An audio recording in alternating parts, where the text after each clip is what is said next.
So when they asked me to come up here, they didn't tell me that I was going to be following Jason and Jason was going to bring the room to tears. I feel like, you know, everybody knows I'm a Yankee fan, and I feel like, you know, when Lou Gehrig gave the famous speech about today, I consider myself the luckiest man on the face of the earth, and then the announcer said, "Thanks, Lou," and now Ed Crawford's going to get up and say a few words. But I'd also like to point out that everybody else that was up here had 8 pages of notes, and I'm flying solo here. But I'm up for the challenge. Yes, when they called me and asked me to say a few words about Jim, I was honored to do that. I've been known to give a few speeches in my life, and there's 3 rules. You know, be brief, be clean, be gone. That's it. But with Jim, and Jason mentioned it a minute ago, it's hard to be brief and it's hard to be clean, as a matter of fact. I'll do my best, but I've known Jim for 20 years.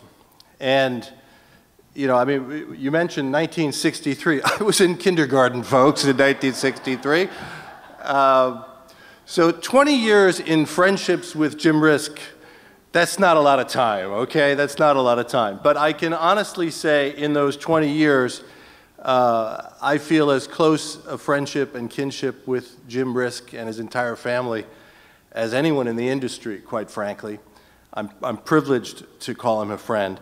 And as I, you know, was thinking about this, leading up to this, you know, you're thinking, well, you know, should I write a few things? Nah, there's lots of great stories I can tell. And Jim and I have had the privilege over the years of being in many places together. We've been in little restaurants in Austria, and we've been at the Breakers in Palm Beach, and there are so many wonderful stories. But there's one story in particular that I felt I needed to just mention, because to me it's kind of a strange story, but it epitomizes how I feel about Jim in many ways.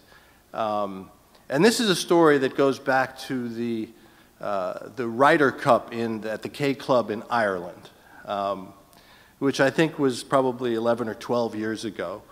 And I knew Jim pretty well at that point, but I was with Philips Lighting before I came to AD, and I was with Philips Lighting, but I wasn't president of Philips Lighting yet.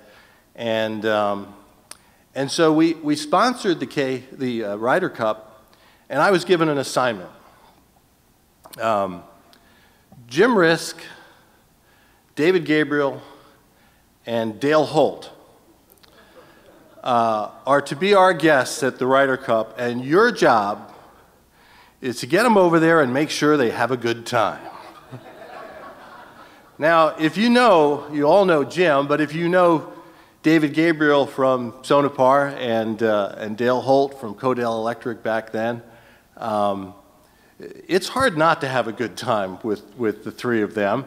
So, but I was way out of my league at this point. So I'm over there just, you know, a little jumpy, hoping that I don't screw things up.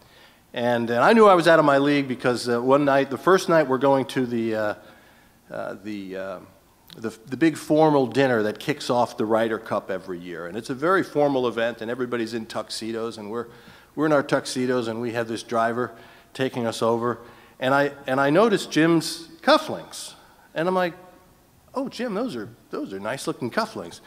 "Yeah, I got those at Buckingham Palace." Now, I'd been to Buckingham Palace, and I didn't know that they had a gift shop, quite honestly. So I'm like, "Oh, really? Where did you, at Buckingham?"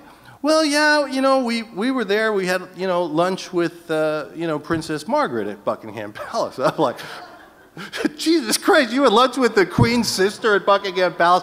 They wouldn't let us touch the gates at Buckingham Palace when I was there. But okay, I'm in a little over my head. So we're having a good time. And we're staying at a small Irish cottage. I'm sorry, Jason. I mean, I had to bring the room back, you know, back up a little bit.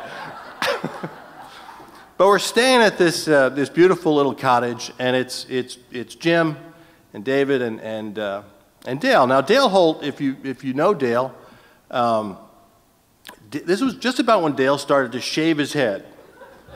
Now, you know, I don't know why a guy who has a good head of hair would shave it all off. I mean, the guy had a full head of hair. He was like Larry Stern. I mean, he had this giant head of hair. Where's Larry? He's got Larry Stern hair. And yet he starts shaving it off. He looks like a serial killer. I mean, it's like Taxi Driver, you know? But anyway, so Dale decided that he's going to start shaving his head. So he brings this giant electric, you know, contraption to shave his head. So we played golf, and so Jim and I were sharing, we both were in our own rooms, but we shared a bathroom, and David and Dale shared a bathroom. So I'm in showering, we're getting ready to go to dinner, and I'm, you know, toweling off, and I hear this giant commotion in the stairway outside. I'm like, Jesus Christ, what the hell's going on? So I go running out of the bedroom, and I look, and there's Jim. He's curled up like a ball, laying in the staircase. There's just stairs, we're upstairs and downstairs, and he's curled up like in the fetal position, and he's got snot coming out of his nose, and he's foaming at the mouth.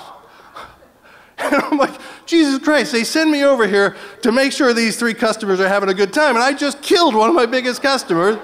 Guy's having a heart attack, you know, I mean. And then I turn, and I see Dale Holt is holding his giant electric shaver thing, and it burst into flames, and it's shooting sparks all over the place. And Jim is just laughing hysterically in the stairwell. And to this day, Jim Risk calls Dale Holt Sparky. It's a true story. Now, why do I tell that ridiculous story? I mean, first of all, it's kind of funny and true, and it's a great story. But to me, that story kind of epitomizes Jim. If you're a friend of Jim, because it's impossible not to have a good time with Jim. And you know, I'm kind of a cautious guy. Back then, I was really a cautious, kind of quiet guy, and I'm the kind of guy that, you know, if you've got a 110-volt hair clipper and you're in Europe, I'm going to say, man, I don't know. I wonder what'll happen if we plug that thing in. Jim is the kind of guy who says, well, hell, let's plug it in and see what happens. And that's Jim. You know, Jim's the kind of guy that embraces life. You know, he's always trying new things. He's always willing to try a new challenge or experience something new. And to me, Jim really epitomizes what I love about this industry and how great this industry is. This is an industry that, you know, I'm thinking back as I'm preparing to come here, and I'm trying to remember all of the times that I've done business with Jim. Now, I've sold Kirby Risk probably $500 million worth of light bulbs in my life. And in all the memories I'm thinking about, I can't think of one business meeting. All of the memories are meetings where we're having dinner and laughing and toasting and enjoying life. And Jim has taught me that it's okay to have fun while you're doing it. It's okay to enjoy the people you work with and the people you sell to. You know, there's the old expression is, if you love what you do, you'll never work a day in your life. Jim Risk not only loves what he does, he's infectious, and he makes everybody around him love what he does. He has the highest integrity of anyone I've ever met. He has the highest loyalty of anyone I've ever met. And he is one of the great, fun, engaging people in this industry. I am so proud to call him a friend. I'm so proud to know Mary Jo and the family. Kathy, my wife Kathy, insisted on coming here tonight because she feels the same way as I do about Jim and the entire Risk family. To a life well lived, I'm proud to call you my friend Jim. Salute.